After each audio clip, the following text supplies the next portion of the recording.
مولانا جلالالدین رومی رحمۃ اللہ علیہ نے مثنوی میں ایک حکایت نقل کی ہے کہ ایک ملک کا دستور تھا کہ وہاں پر 5 سالوں کے لیے بادشاہ بنایا جاتا تھا، اور 5 سال پورے ہوتے تو اس بادشاہ کو کرسی سے اتار کر سلطنت چھین کر جب 5 سال پورے ہوتے تو ایک خاص قسم کے ایک جنگل میں، جس میں جنگلی درندے، جنگلی پیڑ پودے ہوتے تھے، اس کے حوالے کر دیا جاتا تھا۔ اب جو بھی بادشاہ بنتا ہنسی خوشی کرسی پر بیٹھتا، سلطنت تخت پر بیٹھتا، لیکن جب اس کا وقت پورا ہوتا تو روتا روتا غمگین جو ہے وہ رخصت ہوتا۔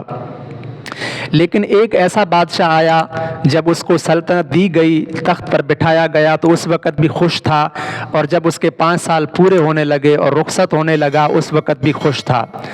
تو وہاں جو سلطنت کا مشیر تھا اس نے اس بادشاہ سے پوچھا کہ باقی جو بھی بادشاہ آتا تھا اور وہ جب کرسی پر بیٹھتا، تخت پر بیٹھتا، اس وقت بڑا خوش ہوتا تھا، لیکن جب رخصت ہونے والا ہوتا تھا تو غمگین ہوتا، کیونکہ اسے پتہ آگے خطرناک جنگل کے حوالے کر دیا جائے گا۔ لیکن تم ہو، جب آئے تھے تب بھی خوش تھے، اب جب جا رہے ہو تب بھی خوش ہو۔ تو اس بادشاہ نے جواب دیا کہ باقی سارے بادشاہ بے وقوف تھے اور میں عقل مند ہوں۔ باقی کیا کر رہے تھے؟ جب تخت پر بیٹھے تو اپنے عیاشیوں میں لگ گئے۔ میں نے کیا کیا؟ تخت پر بیٹھتے ہی سب سے پہلا کام یہ کیا کہ میں نے اس جنگل کو گلشن اور گلستان میں بدل دیا۔ جنگلی خطرناک درندوں کو میں نے بھگا کر وہاں پر اچھے اچھے جانور میں نے رکھے ہیں۔ جنگلی خطرناک جھاڑیاں اور پودوں کو نکال کر خوبصورت پھول اور باغات میں نے لگا دیے۔ پانی کا میں نے انتظام کر دیا، وہاں پر میں نے رہائش کا انتظام کر دیا۔ اب جب میرا وقت پورا ہو گیا ہے، جب مجھے اس جنگل کے حوالے کر دیا جائے گا تو وہاں کوئی خطرناک جنگل نہیں ہے، بلکہ ایک عالیشان گلستان باغیچہ بنا ہوا ہے جس میں میں پرسکون اپنی بقایا زندگی گزر کروں گا۔ آپ فرماتے ہیں اصل میں یہ حکایت ایک سبق ہے۔ یہ جو بادشاہی ہے، جو تخت ہے، یہ دنیا ہے، اور وہ جو جنگل جو ہے خطرناک، وہ اصل میں قبر ہے۔ تو ایک شخص جو دنیا میں آتا ہے اگر وہ آخرت کی فکر نہیں کرتا تو مرنے کے بعد اسے اس قبر کا سامنا کرنا ہوگا جو سانپ بچھوؤں کی جگہ ہوگی، عذاب کی جگہ ہوگی۔